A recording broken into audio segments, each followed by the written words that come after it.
Hello అండి. ఇంకా పంట చేతికి వచ్చిందంటే సంవత్సరం అంతా నిల్వ ఉండే బియ్యం అయితే కొనుక్కుంటాం కదండి అందరం. ఇంకా మా తోటికోడలు వాళ్ళైతే బియ్యం కొనుక్కున్నారండి. ఇంకా సన్నటి మంచి ముత్యాల్లా ఉన్నాయండి బియ్యం అయితే, ఒక్క నూక కూడా లేకుండా చాలా బాగున్నాయి.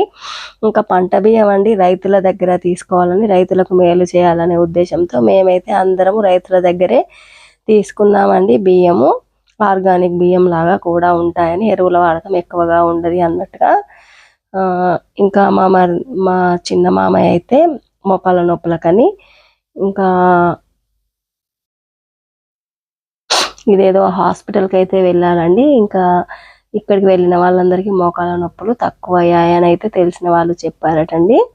ఇంకా వస్తూ అక్కడ హాస్పిటల్లో చూపించుకొని వచ్చారు. ఇంకా కప్లింగ్ థెరపీ అని, ఇంకా ఈ మెడిసిన్ ఇవన్నీ ఇచ్చారటండి.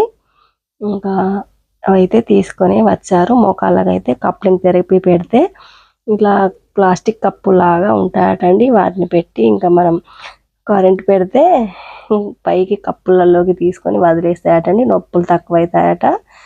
మరి ఈ వైద్యం ఎంతమందికి తెలుసండి? నేనైతే ఇదే ఫస్ట్ టైం అండి చూడడం. మరి థ్యాంక్ యూ ఫ్రెండ్స్. మాను కేర్ ఆఫ్ సీను ఛానల్ని సబ్స్క్రైబ్ చేయండి, లైక్ చేయండి, షేర్ చేయండి. నెక్స్ట్ వీడియోలో మళ్ళీ కలుద్దామండి.